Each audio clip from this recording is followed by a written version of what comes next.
And so getting student engagement with those criteria is really important. So don't just kind of give them a list of the criteria and expect them to understand some of your language, which can be quite academic. You need to have conversations with them so they really understand what's going on.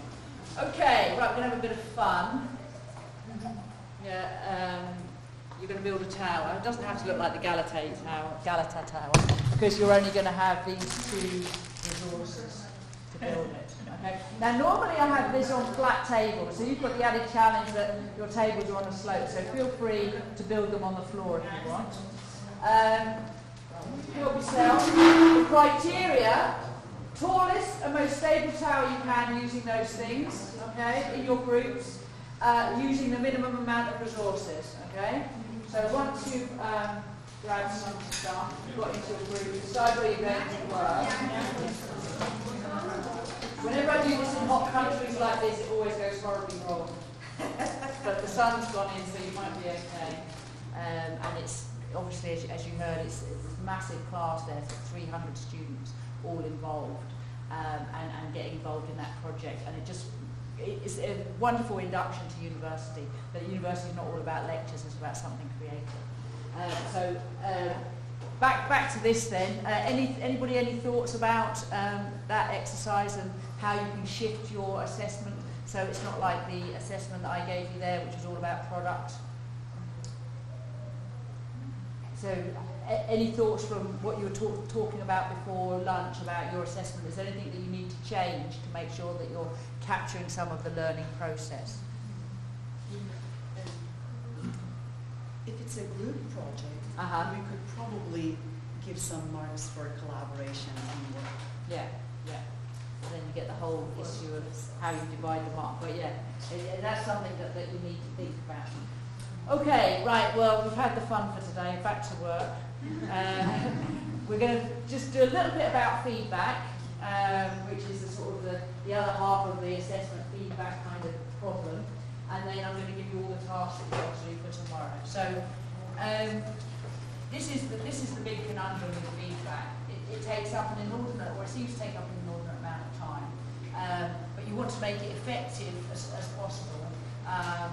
And as I said at the beginning of the day, what tends to happen is we feel, or most academics feel like they spend an awful lot of time giving feedback.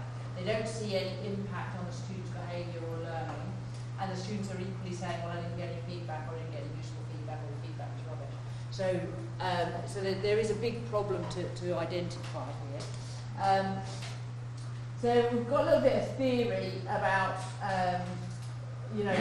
conceptualising the feedback in terms of what it is that you're asking the students to do.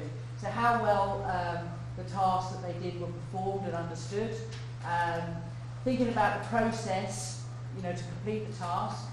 How well they're self-regulating and, regulate themselves in terms of developing the task. So this group over here were very good at self-regulating. They realised it was all going horribly wrong. And then personal evaluations of the learner. Okay. There's various different sort of ways of categorising feedback. Taking that retrospective approach. This is what you did previously, and it's kind of that kind of analyses of what they've already done.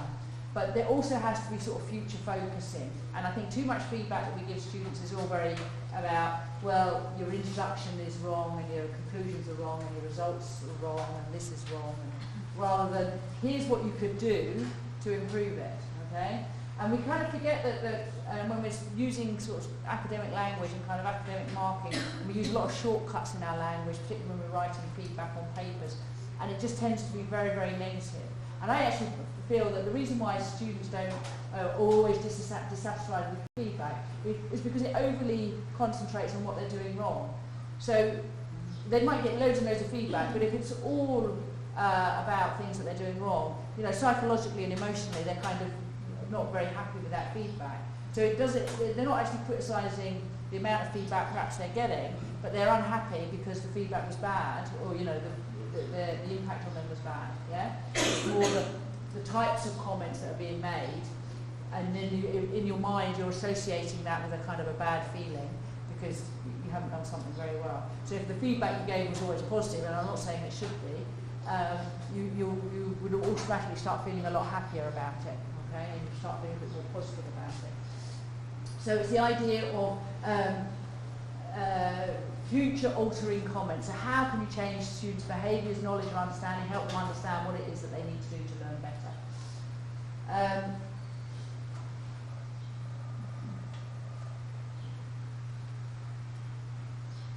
So this top statement here is this idea that feedback should be a more of a dialogue rather than you hand in your assignment, I scrawl a whole load of notes on it and give it back to you, and you go and sit in the room and cry. You know? It has to be much more of a dialogue. So if you're writing stuff on there or using different ways of giving feedback, it gives the students the opportunity to come back to you and say, well, I didn't really understand that, or what do you mean by that, or what can I do to improve. So again, this is this idea that feedback should be a process, okay? It's not just a one-off event.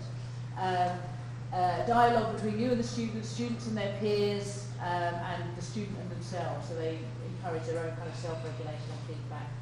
And emphasis is placed on what the students are going to do with that feedback. What should they do next? What should they do better next time?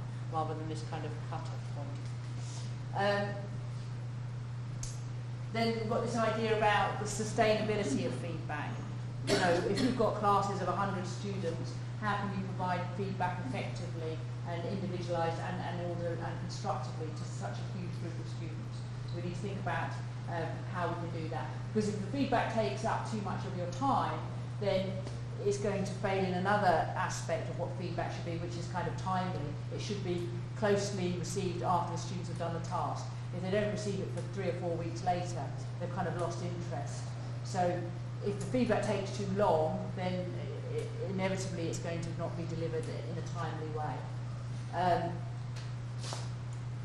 Enhancing the student role in generating, interpreting and engaging with the feedback. So thinking of ways in which you can get the students to read the feedback and act. So one sort of quick win, I suppose, on that is asking students to reflect on the feedback, and when they submit the second piece of work for you, they kind of have to add a comment at the start. Well, on my last assignment, you told me I hadn't used enough references, so now I've done this, or I hadn't used the proper referencing notation, so now I've done this, or whatever it is. Okay, so having a space, you know, in terms of when they submit the assignment, saying, well, this is what I've tried to improve this time.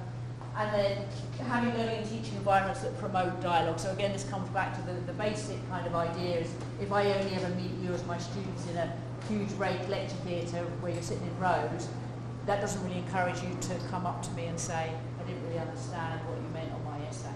So some of those things that you can't avoid, that might just be the space that you're learning in, but are there other ways, of online ways of having that, of opening up that dialogue, whether it's a discussion board or messaging or what have you. And again, that you need to think of a way of doing that that's sustainable, because you could end up with one student or 2 or 3 students who kind of just bombard you with questions, and you're like, well, actually I can't respond to all of that. So that needs to be bounded in some way, so that you can, so the students know what they can expect from you in terms of feedback. Because I think you always get the situation where you get the one very keen student, he keeps coming back and back and back, and so you're thinking, geez, I'm almost writing this thing for you, because you've given them so much feedback. So it has to be bounded and it has to be fair, that you're not giving one student, you might start off, oh gosh, they're all really keen and they're coming for feedback, and you give them the feedback and then they come back, and you're thinking, oh, actually now this is not fair on the rest of the cohort. So there's just some things that you need to think about there. I'm not going to go through this list. This will be on the slides and put into your onto the virtual learning environment for you to read through. But it's just some things that you need to think about when you're putting forward feedback. What I'd rather do is just focus on this next slide, which is going through these, and I want you to, just as a round the room, we'll talk about these types of giving feedback, and I want you to try and give me the pros and cons, okay? So the first one, writing comments on script. So this can be, when they're writing an essay or a report and you write handwritten notes all over it and then hand it back to the student. Variations on that are, you could have a list of post-it notes and kind of stick them onto the document so they know where the place is. Or you could do it, using, if it's a word processed document, you could either write a report afterwards and hand that back, or what's more frequently done is track changes, you know, where you highlight elements of the script and say, you know, this is a good piece, this is a bad piece, whatever. So any comments on the pros and cons on those, and you can highlight whether it's the handwritten or the computer-based one. What's your feedback? What are the benefits of that kind of feedback? Do you all do this sort of feedback? Yes. So, yeah. The model answers, actually, they work very well. I usually choose the best. That's the next one, though. Go up one. That's the next one we're going to discuss. Okay, we'll go to the top one first. Actually, writing stuff on their script, and then we'll come to model answers. Written comments. Yes, sometimes I write more than the students do in a different color. Yes. So I think they are useful. The students read them carefully, and sometimes they come up to me to discuss why they wrote it that way, why they couldn't. So that type of feedback, written comments, lead the student to re-evaluate herself or himself from a different perspective. So it can promote dialogue. It's very individual. The students kind of feel that you've spent a bit of time investing in their assignment. They feel that you've done some work. Any negative things about it? Do we all like doing it? Not negative. For the word processor, the track changes, I think that function is a great function. Yes. Because the document is never lost. Yes. So the next time when you say something, when you give feedback verbally, then everything is lost. Yes. The next time you see until the next time you see the student. Yeah. So still you can work on something. There's a draft, there's another draft. You work on that. Yeah, I mean, when I was doing a lot of this sort of stuff, I found that the track changes was really quick and easy just to go through the document. And also the student then, sorry, do you have a point there? I will mention about the negative effect of the track changes. Yeah. I remember my thesis advisor was using that review function of the processor, and he really reads my thesis and make reviews, etc. But I was very tired, and I just say accept all the changes. Oh no! Yeah. I didn't. Of course, I carefully read a few hours or a few days later. Yeah. But at that time, I just want to accept the changes and forward. Maybe not in that way, because sometimes you can make a comment. So I use the comment function, maybe, so you cannot replace it. I think there's two different ways that you can use this. One is kind of more for postgraduate students, where they're going to go back to that document and work again on the document, so it might be a chapter from a thesis or something like that. And then the other way is when it's just an essay or report from students and you're just giving them feedback, and they can quickly see the areas of their thing that's wrong. And I think the point that you make is valid. That it's very the students can see very quickly where they're going wrong, but they can also reject some of your comments, say, well, no, actually, I'm right here, or what have you. I think when you're handwriting it on the document, I think the other point that you made there is that those can get lost, and you can't remember what you said to the student last time. If you've written it all over their script and given it back to them, that's theirs then. And then you can't think, oh God, did I tell you about this last time? Why am I telling you about it again? Whereas you can very quickly, look back and say, well, look, I've told you this last time, therefore I'm going to take more marks this time. There's some. I think the handwritten things can be very time consuming. And I think in either case, when the student gets it back, if there's a lot of comments on it, it can be quite intimidating and threatening. I mean, there's ways of getting around that, like not using red ink and things, but they can change that colour in their own version. So it's just really thinking about how students are going to feel when they receive that. If there's a whole, they've spent a long time producing a document and it comes back and it's just page after page of comment, they can feel very negative and deflated. It's a bit like when you send something off to a journal and it comes back like that and things like that. You can't even face reading it, Model answers we almost touched upon. Do you want to give us anything else, or anybody else want to comment on model answers, pros and cons? How like them actually. Really, I choose the best, the average, and the worst papers without showing their names on the projection.